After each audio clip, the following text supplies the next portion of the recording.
Bella Nanda, Bismillahirrahmanirrahim. Kita akan belajar tentang faktor-faktor penyebab perubahan sosial. Faktor penyebab perubahan sosial itu ada dua, yaitu faktor internal dan faktor eksternal. Faktor internal ini berarti faktor yang berasal dari dalam masyarakat itu sendiri. Yang pertama yaitu bertambah dan berkurangnya penduduk. Bertambah ini maksudnya suatu daerah seperti misalnya perkotaan kota Jakarta itu kan merupakan wilayah industri. Juga kemudian seperti misalnya Batam itu kan wilayah industri.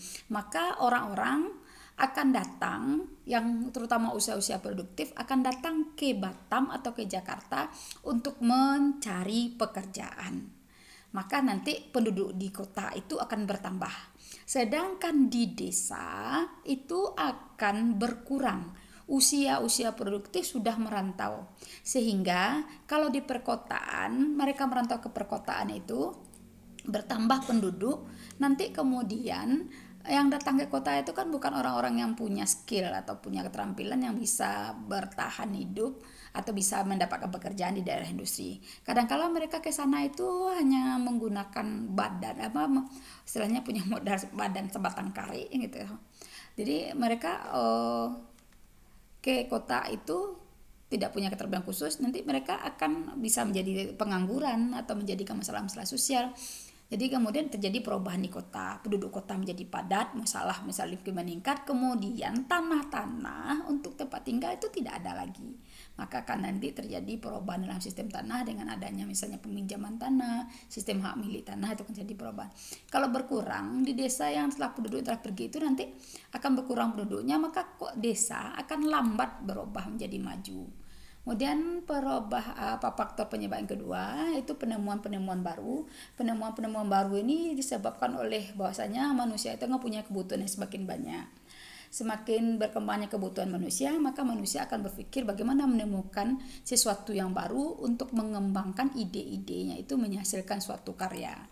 Penemuan baru itu disebut dengan discovery misalnya ditemukannya mesin uap, terus kemudian ditemukannya kereta api, kemudian ditemukannya listrik, itu kan discovery. Nanti disebarkan kepada masyarakat ketika dia sudah bisa diterima atau dikombinasikan dan berdaya nilai guna, itu dia menjadi invention.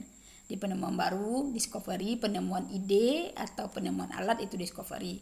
Nanti alat itu dikembangkan dan diterima oleh masyarakat, misalnya ditemukannya listrik. Kemudian listrik itu dibuatlah lampu, kemudian bisa menghidupkan mesin dan sebagainya. Diterima oleh masyarakat, maka dia menjadi invention. Terus kemudian bahkan pengaruh perubahan karena inovasi penemuan baru ini dia akan nanti timbulnya itu penemuan itu memberi pengaruh yang memancarnya panah-panah ini dia memancar bahwasanya terjadinya suatu perubahan penemuan baru, maka nanti dia akan mempengaruhi bidang-bidang yang lainnya, misalnya penemuan komputer akan mempengaruhi bidang perkantoran, bidang pertanian, kemudian lagi perusahaan. Kemudian penemuan radio akan memberikan informasi dalam bidang pendidikan, pemerintahan dan sebagainya. Terus kemudian penemuan baru itu juga nanti memberi dampak bahwasanya menjalar. Nah, ini satu penemuan. Nah, ini suatu penemuan ini menjalar kepada memberi pengaruh pada satu hal lagi. Kemudian baru lagi misalnya penemuan pesawat membawa pengaruh kepada sistem militer atau ditemukannya daerah-daerah baru, mudah-mudahnya orang pergi ke suatu wilayah, kemudian misalnya ditemukannya kapal, mereka akan ditemukannya di wilayah baru, kan nanti akan muncul imperialisme atau kolonialisme. Jadi satu penemuan menjalar kepada penemuan lainnya, seperti terlihat dari keterangan-keterangan sini. Penemuan pesawat mengaruhi bidang militer, peperangan, memperbesar perbedaan antara negara adidaya, atau munculnya penjajahan, munculnya daerah koloni. Jadi dia membawa pengaruh kepada bidang lainnya. Kemudian yang selanjutnya, penemuan baru itu juga menyebabkan hanya satu perubahan. Misalnya penemuan mobil, penemuan HP, menyebabkan tumbuhnya, kemudian penemuan alat transportasi tumbuhnya daerah di sini, daerah-daerah pinggiran, pada daerah pinggiran. Penemuan misalnya penemuan kereta api, penemuan kapal, penemuan lain nanti akan dikenal lah, akan temukan wilayah-wilayah lainnya atau negara-negara lain dari penemuan transportasi tersebut. Terus kemudian yang selanjutnya tadi bertambah dan kurangnya penduduk, terus kemudian lagi penemuan-penemuan baru, kemudian selanjutnya yang ketiga pertentangan. Kalau pertentangan itu dalam masyarakat, maka dia merupakan faktor in. Terus pertentangan masyarakat ini jelas nanti akan menyebabkan terjadi satu perubahan karena masyarakat akan bergejolak, kemudian masyarakat pola-pola yang lama itu bisa berubah, nilai norma bisa berubah, itu pemberontakan. Ini jelas juga dari dalam faktor jadinya pemberontakan suatu wilayah atau suatu negara atau suatu daerah, maka akan menyebabkan timbulnya perubahan dalam bidang ekonomi, pemerintahan. Terus perubahan struktur masyarakat ini yaitu adanya terjadinya reformasi, kemudian lagi terjadinya mengembalikan susunannya masyarakat yang selama ini porak-poranda dan sebagainya, struktur tradisional, struktur modern. Itu juga merupakan faktor dari dalam. Terus kemudian adakah perbedaannya satu keluarga ini struktur, misalnya perbedaan dari struktur keluarga tradisional, struktur keluarga modern. Kalau yang struktur keluarga tradisional, status suami itu sangat penting dan istri. Suami jika tidak bekerja, kehidupan keluarga akan terancam. Kalau sekarang ini keluarga modern tidak, suami tidak lagi menjadi dominasi. Peran ini sangat dibutuhkan apalagi dalam pengambilan keputusan. Adanya emansipasi, istri juga sudah mulai bekerja. Kemudian perubahan itu nanti perubahan nilai dan sikap. Perubahan nilai dan sikap ini pola kelakuan tolong-menolong, perubahan kota besar, munculnya sikap individualis, kemudian hubungan dasar kepada kepentingan, soliditas memudar, semua didasarkan pada uang. Terus itulah nanti yang menyebabkan apa yang disebut dengan faktor internal. Jadi yang utama itu sebenarnya hanya ada 4, bertambah dan kurangnya penduduk, terus kemudian lagi penemuan baru, pertentangan, pemberontakan. Namun yang ilmu sosiologi ini kan dia bersifat dinamis, maka nanti akan ada tambahannya yaitu perubahan struktur masyarakat dari masyarakat tradisional menuju masyarakat modern, maka strukturnya itu akan berubah. Itu juga merupakan faktor dari dalam. Kemudian faktor eksternal penyebab terjadinya perubahan sosial, lingkungan fisik. Lingkungan fisik ini kan lingkungan alamnya. Lingkungan alam itu misalnya terjadinya bencana alam, itu kan di luar rencana masyarakat. Bukan masyarakat yang menggerakkannya, di luar dirinya, maka disebut dengan faktor eksternal. Terus kemudian peperangan. Nah, ini peperangan dengan negara luar nih. Kalau peperangan dengan negara luar itu otomatis itu adalah faktor dari luar. Negara misalnya terjadinya pengambilan wilayah dari misalnya dari Irak dulu mengambil Kuwait, ya itu dia adalah peperangan. Kemudian misalnya kalau perang suatu negara dengan negara lain, nah itu adalah faktor dari luar. Kemudian pengaruh kebudayaan lain. Pengaruh kebudayaan lain itu adanya penetration, masuknya unsur budaya dari masyarakat lain.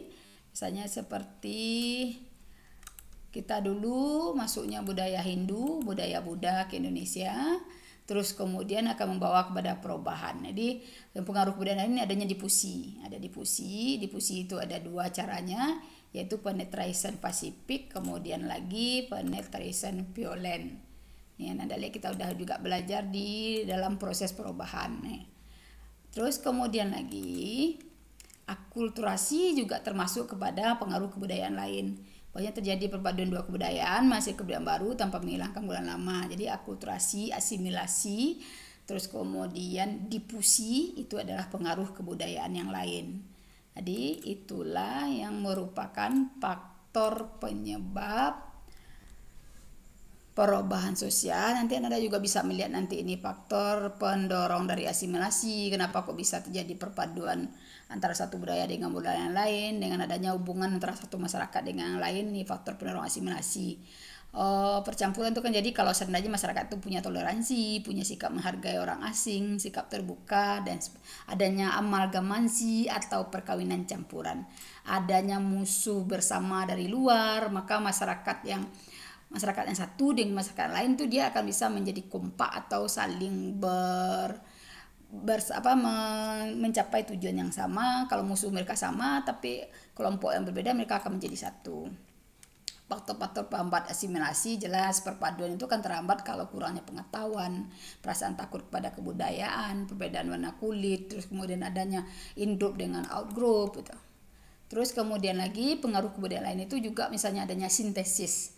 Tadi adanya difusi, adanya asimilasi, adanya akulturasi, adanya sintesis. Pencampuran dua kebudayaan yang menghasilkan kebudayaan baru yang berbeda keduanya. Misalnya terjadinya teori-teori dari ahli-ahli, itu kan misalnya ada suatu teori kan dibantah dengan teori yang lainnya. Itu disebut dengan sintesis.